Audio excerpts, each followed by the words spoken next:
So if you are watching this in 2026, and let's face it, you could be watching it in 2028, the way that the world does work, and hopefully YouTube is still here in a couple of years, but you know, you never know. Some wrestling matches we can now look back on have aged absolutely wonderfully, and that's what I wanted to talk about today. Because so many times people go back to the Attitude Era or WCW during the year 2000, myself included, and we're like, oh my gosh, it's terrible now. And it certainly is, but sometimes it's nice to take a positive ball of power and inject that into the pro wrestling space, which is what we're going to do today. If that sounds good to you, please do hit the subscribe button, because we have videos every single day and you can interact with a bunch of stuff down there. Otherwise, my friends, thanks for joining me. And yeah, here's 7 wrestling matches that have aged like wine.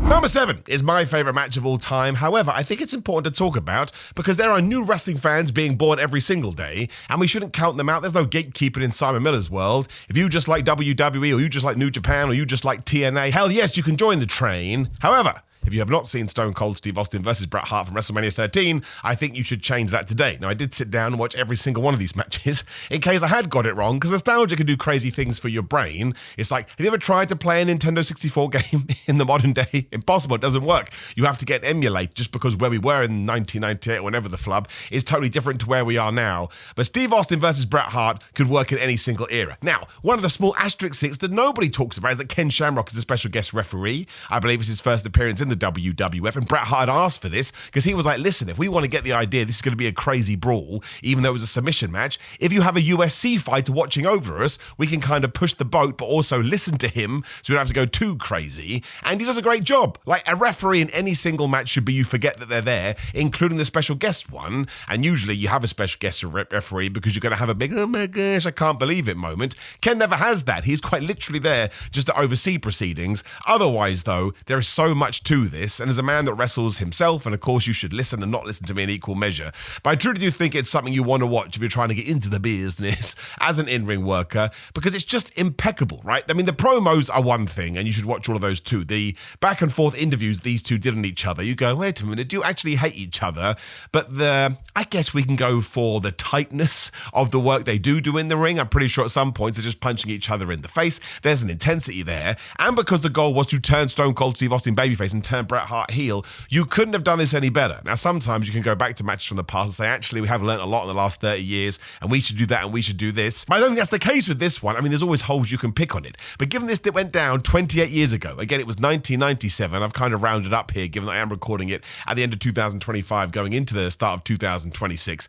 But it is pretty spot on, and the fans are into it, the audience are buying it. There is so much brawling here that feels like two people that absolutely hate each other. And of course, you great the great finish, which will be probably stand up until the end of time, right? Steve Austin locked in the sharpshooter, doesn't want to quit as blood pouring from his head. Do not forget as well, they were told no blood because it was the WWF 1997, but Bret and Steve gone, we're going to do it anyway, and pretended it was hard way. But the idea of someone who was meant to be the villain, although he was over as a babyface by this point, refusing to tap out as Bret Hart holds it on like, no, I won't let go, as if his whole world, his whole hero ship is escaping him, like time itself is whooping his ass. It is perfect. And of course, that shot of Austin with the blood dropping from his head is still around now, right? Anytime people talk about it, we will still talk about this match, and that's why I think it's the best match of all time. It achieves two incredible things for both the winner and the loser. Even though Austin lost, he is made into an even bigger star because of that, and I understand why people focus on this the most. The match is like, 20 minutes long, 25. Every single thing they do, it makes sense, it's hard-hitting, and you can totally buy into it. It's so believable. It doesn't feel like a 20-plus minute match. I don't even know how long it is, I don't even time it. The point is, it flies by. Even if it turns out to be 47 minutes, the way they work it, it just tells the best story, and you could take all of this today and update it slightly, just tweaks here and there so people didn't know what you're doing, and you could throw it on Raw, SmackDown, Dynamite, pay-per-view tomorrow, and nobody would moan and nobody would complain because of the level that they do get to. So I think it's tremendous. If you haven't seen it, you should. It's 5 stars, 6.25 stars in the Tokyo Dome. I have no notes, even though I just gave you a bunch of notes. Number 6 is also a very obvious one, but given that it went down in 2001, we are talking about essentially 25 years ago, which makes me feel so old now I've just said it out loud. But it is TLC 2 from WrestleMania 17, which was the Hardys taking on the Dudleys, taking on Edge and Christian. In many ways, the reason this match has aged considerably well is because for the last 2 decades, people have been trying to outdo this, and it's created car crash wrestling every now and then, which, look, works, and it gets great ratings, and I get brought in by it, but if you're anything like me and also a human being, you get terrified because you don't want anybody to hurt themselves. But it is just once again, it's a rampage. It's a absolute spectacle. Like, it's garbage wrestling, to use what some people do in the modern day. But I just think that's massively unfair. I think Edge, Adam Copeland has talked about this a lot, or maybe it's one of the other ones. Everybody realized, given the card they were on, if they wanted to steal the show and they wanted to make sure they came out the other end of WrestleMania being accepted as not necessarily a top guy, but still within that bracket of, oh my gosh, we have to feature these people, they were going to have to go all out, which is when, again, it wasn't even the first TLC, it wasn't even the first tables match. That was back at the first Royal Rumble 2000, when the Hardys and Dudleys kind of set this on the path, and we add in Edge and Christian, and it gets even better. It doesn't even matter who wins and loses, it's another one. Like, of course, Edge and Christian do get the win, the tag team championships. The Jeff Hardy spear, as he is hanging from that flipping title that Edge gives him, the insane double table break that Matt Hardy and Bubba Ray take too, because they just smashed their heads on the floor, I'm convinced of it. But otherwise, I mean, you just have to sit down and watch the whole thing. There's no build to this. They don't sort of try and wait to get you into the danger. The bell rings and it's just go, go, go, go, go. Use a table, use a ladder, use a chair, smash it into people's heads. And that's the other thing is too, what hasn't aged well here is the absolutely unrelenting smacks to the skull. But then again, we still do see that in 2025/2026. It's not like we completely aged out of this. I think it probably ties into the point I've just said, because you do get tables matches, you get ladder matches. The TLC match we had from earlier in 2025 on SmackDown, right, with DIY and Street Profits and the rest of them, every single one that's basically come sits is an homage to this. And what was the conversation as soon as we had that SmackDown match? Was it better than TLC 2 from WrestleMania 17? And when somebody does it again, it always goes back to that match. And I understand that sort of comes back to an iconic nature of it, and it always will do by this stage. I mean, maybe in 50 years we'll move on. But you can go back and watch it right now, and aside from a few things, like I say, not worrying about skulls, you can put it on any national television program right now, you could put it on an indie show, and nobody would be like, oh my gosh, this feels like old wrestling. They would just go, absolutely, you told me I was going to get a ladder, you told me I was going to get chairs, and you told me I was going to get whatever the other flubbing one was that I've forgotten about, which is very strange things, tables, ladders, and chairs. It is superb if you're into this kind of thing. Always have to caveat that, because people are like, oh my gosh, just trying to kill each other, which is also true. I think every single person is just on the same page here. Once again, they don't care about winning and losing. It's all about the spots, right? Which is a criticism, which I understand. We can sit down and talk about it. Does modern day wrestling, because of matches like this, focus more on the spots, the moments, that it does on selling? I still think there's a pretty good balance, and I think you can make the argument depending on what side of the fence you wish to fall down on. But wrestling has always done this, right? Wrestling from 30 years ago apparently is more real than wrestling is today, but that's what people 30 years before that point were saying too, and that's not true at all. You can find stuff that goes into the serious, and you can find stuff that goes into the jokey, even all the way back in the 60s, and YouTube will be your best friend today, should you want to do that. But I just think all six participants in this deserve all the credit in the world. Again, if you've never seen it, you will not be able to react to it as people did in 2001, because this was a game changer, right? This opened a door that nobody was expecting in WWE. However, it won't fall out of place, and that's why I wanted to include it here. If the very worst you do is you'll look around at your mates, if you're watching it with some friends, and you go, yeah, I understand this. I mean, why wouldn't they do this? It's what I've come to expect, which is another reason we do need to put more credit on their name, because if you do like this kind of stuff, which you're perfectly allowed to, a lot of it started here. And of course, they were drawing influences from Japan and especially ECW. I'm not going to pretend that. But sometimes, very sadly, for better or worse, you have to do it on the big stage. And WrestleMania 17, to this day, is considered the best WrestleMania by a lot of people. A lot of people say it's the end of the Attitude Era, because, of course, Stone Cold Steve Austin turned heel at the end of it. But this is something I think you could probably show to your kids and your kids' kids. Unless wrestling takes a massive right turn, eventually we move away from all that. But that's never going to happen. Look at a WWE crowd today. If they don't bring out a table, we get chants of we want tables, and then these people see a table and they cry like they've just given birth. This is fantastic. I presume it got 5 stars back in the day. It would get 5 stars today. It is awesome.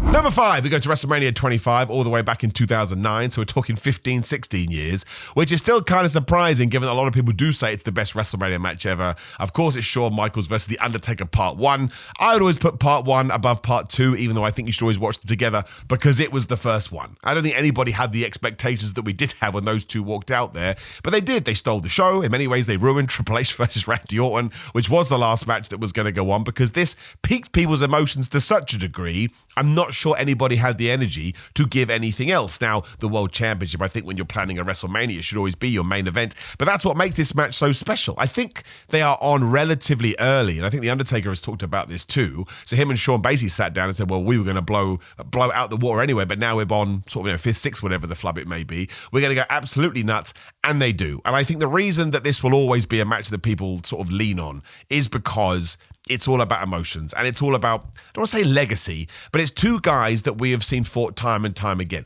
I actually think you could go back to the first ever Hell in a Cell in 1997's Bad Blood. That could also be in this list as far as I'm concerned, because the Hell in a Cell was designed to be brutal and bloody and gruesome and horrible. And that match is absolutely disgusting to watch, right? It's so gritty and just, nasty. It's actually my favourite Undertaker and Shawn Michaels match, but the reason I put this one there is because you may not be into the blood and the gore. You may just want something that's a straight shoot and competition of two guys just trying to beat each other, and that is exactly what this feels like. It is so wonderful to watch, because if you don't know the result, which is going to be nigh on impossible, both guys are going to trick you into thinking they're going to win, which is doubly special because, of course, this is before WrestleMania 30. The Undertaker's WrestleMania streak is still alive, and because it's Shawn Michaels, who was considered a typically top guy, and already in 2009, because he was a year away from retirement, people knew what a legend he was. So there was two sort of arguments here. One was, well, Shawn Michaels can do it because he is Shawn Michaels. The other was, he's Shawn Michaels. He doesn't need this. Why the flood would he be the guy to take away from The Undertaker?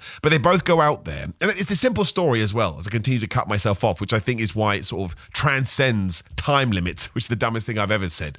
But the story is so simple. The Undertaker wants to teach Shawn Michaels a lesson for running his mouth, and Shawn Michaels thinks he's so good, if anybody can knock off this streak, this legendary story bit that we have in the ether, it's absolutely going to be him. And they go all the way to the end. The kickouts don't feel too egregious. You're not going to notice that now. You've never seen it before and you come from a 2025/26 world. But back then, we were still absolutely obsessed with kicking out finishing moves. But they kind of did it in a way that did tie more directly into the story, which is why it shocked people. Like the last tombstone before the successful tombstone, which again, I need better words today. You can cut to people's faces in the crowd. Like you can pause and zoom in. Some people can't believe it because they are so convinced that one, The Undertaker was about to win it, and two, that's when all of a sudden their brains change. They go, oh my gosh, it is going to be the Heartbreak Kid, when of course he gets caught again, another tombstone, 1, 2, 3. I think it's The Undertaker's best match ever. I think Shawn Michaels, you could debate that just because Shawn Michaels often went out there and had these crazy matches, which did sliding doors moments. But this one is as good now as it was in 2009. And I think it's actually even better because, as mad as it sounds, work rate is considered more, well, it gets bigger compliments these days. I think mostly because WWE is the major game in town for 20 years. Not that they didn't have good work rate wrestlers, they did, but they were always more about the character and the story and the moments as they are today, which is perfectly fine. There's many different ways to appreciate pro wrestling. But because of the arrival of AEW, because of New Japan becoming way more accessible to Western audiences, there's now just a bigger amount of people that like to see, well, what are these two guys going to do when the bell rings? And The Undertaker and Shawn Michaels absolutely smash it. And again, it's 2009, which is so long ago, because this is still talked about like a modern match, and it's absolutely not. But if you were going to have a WrestleMania match tomorrow and you were looking for information and influence, you could still use this, right? It's still an amazing template. It's pretty flapping good. Number 4, 2011, which means we're going back 14, 15 years, which is also kind of funny because people were still talking about it in 2025 for the very obvious reason that we did get CM Punk versus John Cena around 47, whatever it was. This was their Money in the Bank match in Chicago for the world title, with CM Punk saying, I'm going to, not retire, but I'm going to leave the company, whether I win or lose. And of course, he wins the championship. He does the kiss goodbye to Vince McMahon, and he ran away for 2 weeks because WWE has no patience. This is yet another one that just reminds you why story in wrestling is so good. John Cena and CM Punk have such wonderful chemistry, it didn't matter where they worked. It could have been Raw, it could have been SmackDown. Obviously, they were elevating themselves for pay-per-views back then, because that's when you made the most money. But when you inject the hometown crowd, who has decided, John Cena, we don't like you at all, which was very common back then, but this is tenfold. We absolutely love CM Punk. I think his entrance here is a special one, and one you'll probably go back to and watch time and time again. But nobody, I think, could actually let themselves believe that Vince McMahon and WWE were going to let CM Punk win not only a world championship, which he had done before, but this was the WWE title, and it was John Cena in 2009, who was just the biggest superstar, right? No one even came close to him.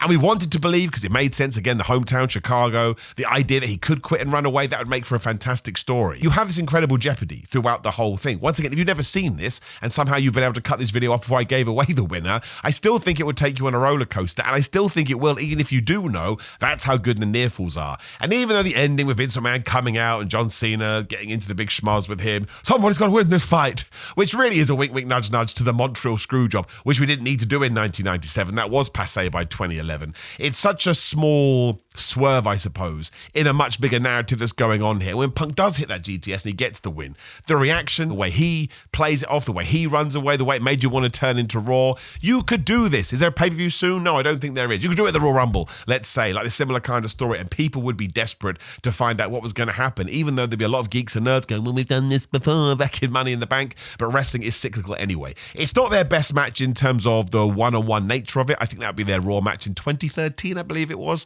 when they bust out the power driver. But when it comes to the same words, emotion, moments, and what wrestling is really good at, which is sucking you in and kind of confusing your brain, going, I don't know who's going to win here. I want this guy, but I can't possibly believe it. Also, that's John Cena. He's not going to lose his WWE title. And the fact it comes off the pipe bomb, which you should watch before you watch this, it really is top draw stuff. And I think this got 5 stars in the Wrestling Observer as well. That's just one man's opinion. I think people take too much importance from it. I think you should just go, oh, interesting. But there's a reason. I mean, Dave Meltzer never used to give that many WWE matches 5 stars. Even he was like, nah, it's got to get it. And if you watch it today, it will probably be able to, increase those emotions deep down in your tum-tum the same way it would back in 2011. It's brilliant. I think it is arguably both of those guys, not their best match, but the most WWE emotional bull pit of love that they've ever produced. And I remember sat there, I had no idea. I had no idea which way that was going to go. They had done a masterclass in keeping me on tenterhooks and keeping me on the edge of the seat.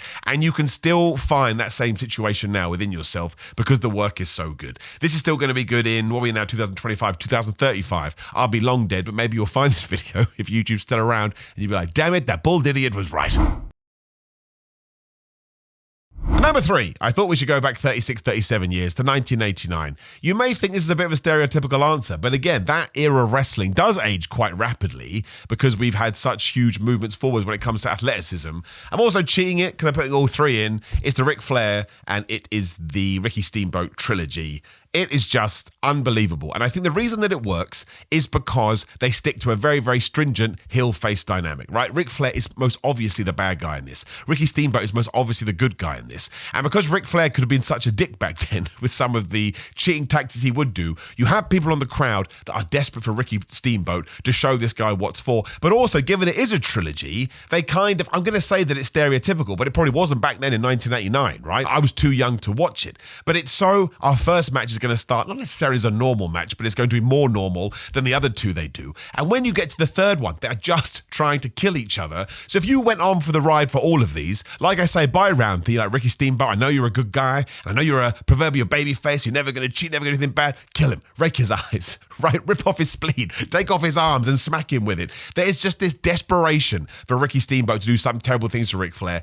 And while I can understand somebody going, all right, well, wrestling has evolved to such a point now, I need a bit more speed, I need a bit more quickness, I need a bit more agility, I don't think it's a fair word, but I'll throw it in there. This is drowning once again in emotion and what old school pro wrestling is all about. Like, I went back and watched all of these. They do not feel like they're from 1989, apart from the fact you have grainy footage and it's not HD and it looks like it was shot on a potato, which is what happened before we got to 1990. Well, before we got to 2005. So that's 2008, whenever the Flub HD came in. We didn't know it back then. It's the N64 analogy too. You just have to move on, then look back and go, oh man, that was kind of difficult. Unless you really, really like a specific type of wrestling, which is flippy dippy doodah stuff, which again, I'm all for. I love it. You need it in pro wrestling. Don't let anybody tell you otherwise. I think you can go back and watch all of these and be like, good grief, man. It is so damn good. Especially when Ricky Steamboat is trying to get Ric Flair to submit. You are just dying for him to be able to get this done. And of course, you have World Championship on the line. And in 1989, World Championship meant everything, not only to the wrestlers, because it meant more money and more prestige,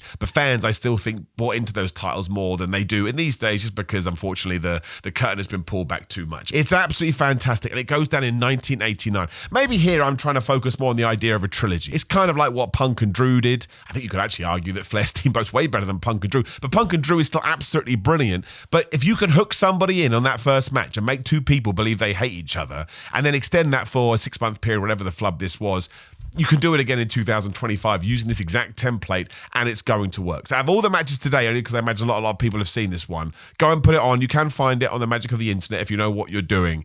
And be patient, because it's going to be very jarring when you first start watching it. But when you sort of get to the end of match 1 and into match 2 and absolutely match 3, I think you're going to be hooked. And once again, anybody in the modern day could just sit down and make some notes here, copy and paste them into their match they're going to have on Raw tomorrow. No one is going to know, and everyone is just going to go, my gosh, this is great. Number 2, 33/34 years ago in 1992 at Super Bowl, there was a match between Brian Pillman and Juice and Thunder Liger. I mean, how horrible is this? Brian Pillman passed away at 35 years of age, which is incredibly tragic, and Juice and Thunder Liger has been retired for a long-ass time, which just goes to show that the concept of time is terrifying. This one doesn't actually need to be spoken about this much, and there are so many other matches. Number 1 actually does tie into this, but there are other ones that I didn't put in here that you could also make an argument for, but I wanted one that I don't think gets talked about enough in the modern day.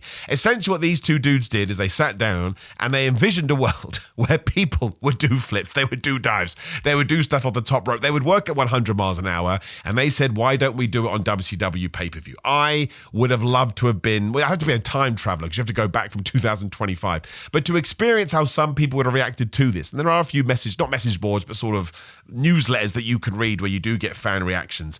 It was like aliens had come down and completely changed the concept of what pro wrestling was. I think it reminds you how ahead of the game Brian Pillman was, not just because of the loose cannon stuff he'd do a few years later, but because his in-ring style was just completely brand new. And Juice and Thunder Liger coming over from Japan, again, this was during a tape trading phase. So if you were a WWF or a WCW fan, I mean, maybe less so WCW because they would use more outside talent. WWF is very closed off, but you didn't know about this stuff. So all of a sudden seeing Juice and Thunder Liger coming in that costume with his moveset and the kind of crazy moves that he'd essentially made up, or at least got from people that had made it up in the East, this is like nothing else. And that's why it's such a cool match to watch now, because if you watch it and you have all this stuff on your head, you go, what are you talking about, Simon? It's just a wrestling match. Exactly, that you would watch now, but this happened in 1992. Brian Pillman having that car accident when he shattered his ankle, he would have been a completely different performer, right? I don't know if he would have been the WWF champion just because Vince McMahon was so against people that were smaller and Brian wasn't a massive guy, but watch it, right? You don't need me ranting and raving about this. Go and watch this match. If you don't know about Juice and Thunder Liger, it will take about 2 minutes before you go, all right, that's why he's a legend, because he's absolutely ridiculous.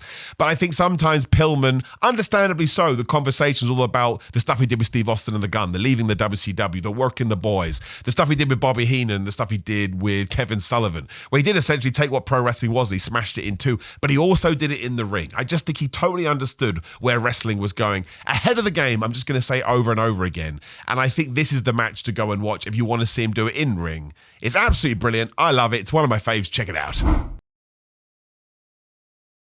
Number 1, we go back 28/29 years ago, so essentially we're coming up to the big 30. But yes, it's from 1997. It's from Halloween Havoc. It's Rey Mysterio versus Eddie Guerrero. I've just said a lot of what I have to copy and paste in here as well. It's just brilliant. And the reason I wanted to throw this in there is because it was one of the first matches to me when I was like, what the flub are they doing? I mean, it was Lucha Libre, right? But it was Lucha Libre done in a way, I don't want to say it was more accessible, because I think Lucha Libre is actually the most accessible kind of wrestling there was. But I suppose they took American ideas and they injected it into the stuff they would have been doing deep down in CMLL or AAA or the other promotions. It is just fantastic. It doesn't go long. It can't be more than 15 minutes. And the fact that Rey Mysterio wins, people forget this now. In the late 90s, and this has been reported everywhere, Rey Mysterio got laughed at when he joined the WCW. He's in the WCW locker room because he was so small, and because all of pro wrestling was the land of the giants. They were like, who the hell, what can I possibly do with him? And of course, Eddie Guerrero wasn't big compared to some of those absolutely mammoth men, but he's bigger than Rey. But the fact they went out there and did this, and the finish, which is essentially a surprise roll-up, you cannot deny them after this. And of course, when they eventually get to WWF, they had to sort of find more character and more personality, more promos, which would have benefited them too in WCW. But let's also not forget that being a wrestler should be a progression of getting better. And somebody say, well, this is good, you need to improve here, like you would do in any career. But in ring, bell to bell, I don't care who it is, Kenny Omega, the Young Bucks, Javon Evans, Leon Slater, I'm trying to think of new guys that people were going to resonate with. You know what I'm saying here, though, right? They wouldn't be here without that match. And maybe it didn't directly influence them because they don't know about it, but Eddie Guerrero and Rey Mysterio influenced somebody else who influenced somebody else who influenced them. And it's all showcased here. The speed, the technical ability,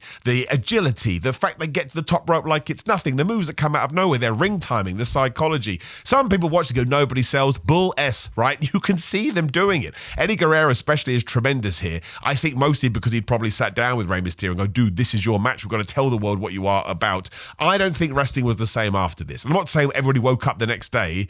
This would have been a Monday the next day, Sunday pay-per-views. Nobody woke up at the start of the week and was like, oh my gosh, I'm unrecognizable. But I think this planted a seed which eventually, especially people that were watching at home like I was, that wanted to be wrestlers, they were like, well, I've got to at least learn a little bit of that, or at least got to try and lean into what they were doing, because it was just, there was nothing like it going on. Once again, on mainstream television, I get that Japan and Mexico are doing this all the time, but I look at it from my vantage point. I didn't have access to any of that. I could watch Nitro, I could watch Raw, and the occasional pay-per-view would sneak their way through, as did Halloween Havoc, and it blew my brain. It was like, once again, it was like they weren't real. It was like, did somebody somehow use special effects to craft these two people?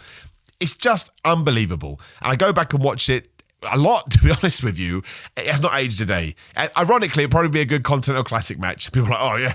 But it would still blow people's minds even today, because the work is of such a level. And it's just so damn good, you may never get anything like this again, because, well, I'm being that old man now, but it's hard to see how anybody could replicate what they did now and come up with a new way, but somebody will, because they always do. Fraxium, there you go. There's another two guys that surely watched this and went, man, I would love to do that. It's totally brilliant. It's essentially 3 decades old, but we could still be talking about this when we get to the half-century anniversary of it, and it's still going to be good. I cannot see anything that wrestling is going to do right now that would reduce this in quality to any degree, and you know what? If it does happen, that's a wrestling world I don't want to be a part of. Now again, there's going to be a bunch more wrestling matches about this that have just popped in your brain. Please put them down there below, because other people may see them. We can celebrate good wrestling matches that have aged wonderfully. Otherwise, please do like the video, share the video, and subscribe. Hit that notification bell, especially if you're on mobile. It's super important, or so I'm told, and there'll be more wrestling nonsense from me on the screen right now. If you would like to contribute more, which would be awesome, patreon.com/Simon316 for my watch-alongs. We have actually done a few of these matches, so you can get my reaction live and in time. GorillaMind.com/Simon. Just go to Simon to get money off. Simon316 on social media to tell me I'm an idiot. It's the holidays. Come get yourself a happy holiday cameo. Just search for my name. TikTok for dumb wrestling videos that make me laugh. Maybe they'll like your laugh too. And it's ProWrestlingTees.com/Simon Miller. If you'd like to buy my merchandise as a holiday present, as I overpimp my wares. Thank you very much for joining me, my friends. See you soon.